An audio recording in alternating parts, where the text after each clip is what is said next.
before there was Twitter, before there was Facebook, there were these little things. The girls used to pass me in school and during class, in school suspension during class that looked like football. They looked like little tiny footballs, but they were actually little love notes. And what I did was make a little love note of my top 10 favorite fighters of all time. I already gave you my honorable mentions. Here's number 10. Number 10 goes to Fedor Emelianenko. What he did was swing from the absolute hip.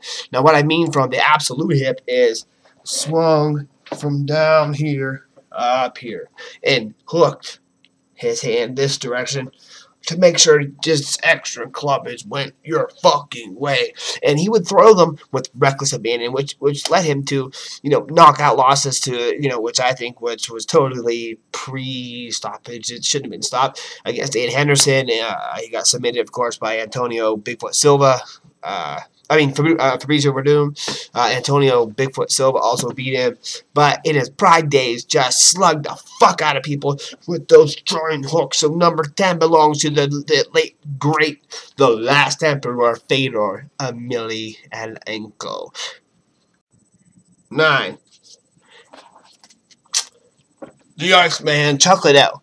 The Iceman Chuck Liddell, of course, is the knockout king from 2003 to 2008. You couldn't beat the Iceman. Why? Because he knocked you the fuck out every chance the Iceman got.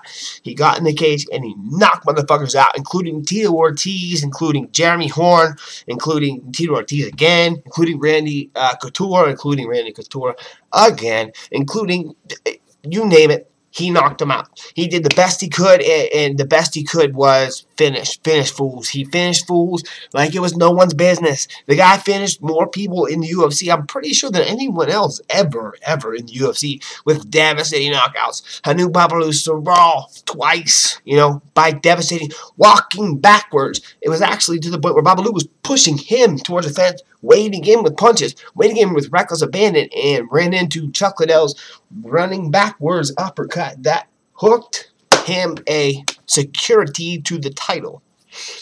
Chuck Liddell sits at number 9 on my list of top 10 innovative, destructive strikers in UFC.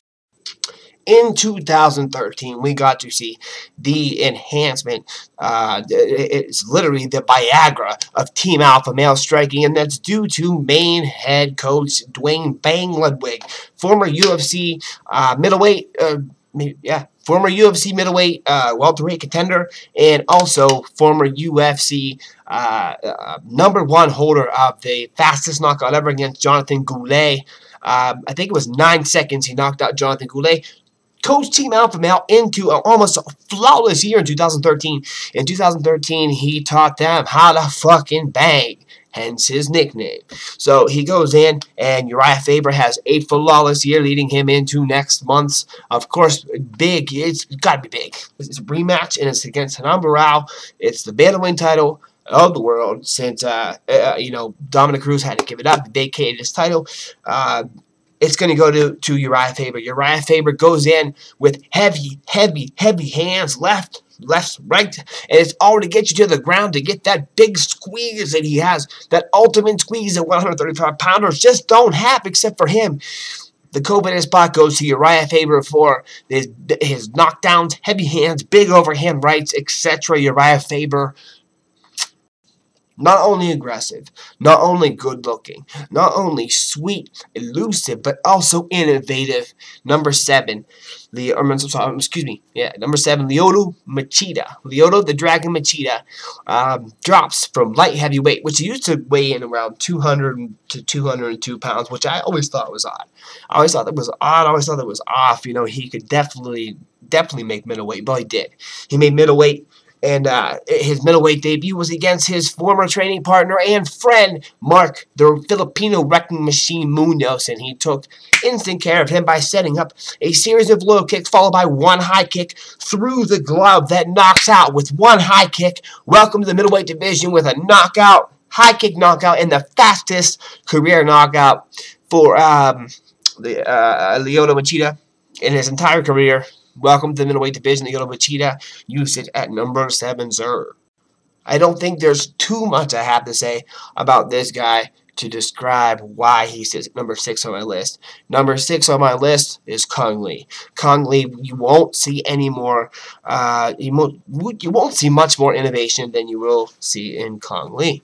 Kung Lee does more spinning back fists, more hook kicks, spinning wheel kicks, crescent kicks than any other fighter in UFC history. He got this close to putting Wanderlei Silva away in Brazil. I'm sorry, excuse me, it wasn't in Brazil. It was actually in San Jose. San Jose, he was this close to putting away Wanderlei, however, powered through what Kung Lee had and put Kung Lee away. Kung Lee wants nothing more than a rematch with the Axe Murderer, but still, in my honorable mention sits Wanderlei Silva. At number 6 sits Kung Lee as my most exclusive, innovative, and favorite strikers in all of mixed martial arts history. For reasons that, if you have to contemplate, then probably, you should just click stop now, is Nathan Diaz. Nathan Diaz has not only evolved in his striking with Richard Perez, not only evolved in his striking with Gilbert Melendez in the Scrap Pack, not only evolved in his striking just in general, this guy's throwing head kicks. He threw a head kick so fast against his last fight in Gray Maynard that even in slow motion, I couldn't catch the head kick. I did catch the head kick, however.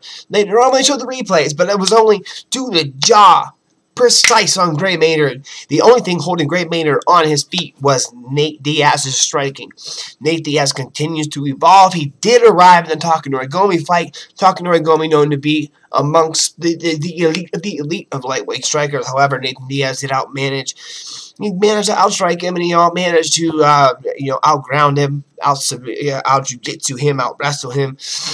He was phenomenal. Nate Diaz sits right underneath. Yes, sir. Drum roll, please. Boom, boom, boom. Anderson Silva. Anderson Silva sits at number. Sorry, guys. I gotta put it at number 4. Number 4, Anderson Silva, only because of the Tony Franklin. The Tony Franklin knockout of the punch and then come back and straight elbow. I have never seen that in my life. It was innovative. It was exclusive. It was awesome. It was incredible. It was in King of the Cage. Most people don't even know that he's capable of doing such a thing. But the things he's done in the octagon, the things that he's created, makes him sit at number 4 on my list. Leading number 3, Showtime Anthony Pettis. Anthony Pettis, this guy will do anything it takes to knock a motherfucker out. And this is what I'm talking about. In WEC, which for those who don't know, for newcomers to the fight game, and way back in 2010, 9, 8, we had what's called World Extreme Cage Fighting. We had Strikeforce, we had Pride, and we had the UFC. So we had like 4 different organizations that were willing to put on extravagant shows. In that last show, there was Benson Henderson, who's well known in the UFC because he held the title for so long. He defended his title against a couple of contenders, including my last guy at number 5, Nate Diaz. He held his title and defended it very well against Diaz. He stuffed his takedowns, took Diaz down at will, punched him in the face, and just won all 5 rounds, in my opinion. It was 50-45, definitely in his favor. And I hate to say that, it breaks my heart, but Anthony Pettis actually beat Ben Henderson in the very first round. The second time they fought, the first time they fought, however, it went all 5 rounds. It was 2-2 in the 5th round. Anthony Pettis did what was known as now, of course, was known as the Showtime kick, where you run up the cage and you kick the guy in the fucking face and spin back around and then jump on him for the finish. And if you haven't seen that, I will put that in the link because it was so goddamn good. Anthony Pettis most definitely stands number 3. My top 2. You can be mad. You can be mad. You can be angry. You can say what you want. You can do what you want. You can comment whatever you want to say. Nick Diaz is at number 2. Here's why. For years, Nick Diaz put on a clinic, a boxing clinic that most fighters still have trouble with to this day. Carlos Condit is a killer in the ring. He has the best finishing ratio out of any mixed martial artist to this day. To this day, 9 out of 10 of Carlos Condit's fights end in knockout or submission. However, he ran backwards, backpedaled, was on his bike, 75% of the time when he fought Nick Diaz for the interim welterweight title. Here's why. Nick Diaz will talk to you in the ring. He will call you a bitch. He'll ask you if you like it. When he hits you, he will just slap you and ask you if you like it. I love the way he does things. He's innovative. He's destructive. He's entertaining, and he sits number 2 amongst my list. And the King of Kings in my top 10 favorite strikers of all time is Jon Jones. Jon Jones has not only innovative power and not only immense, it doesn't only work, with everyone. It is rare that a fighter has the power to use his striking, to the best of his ability and have it work on everyone.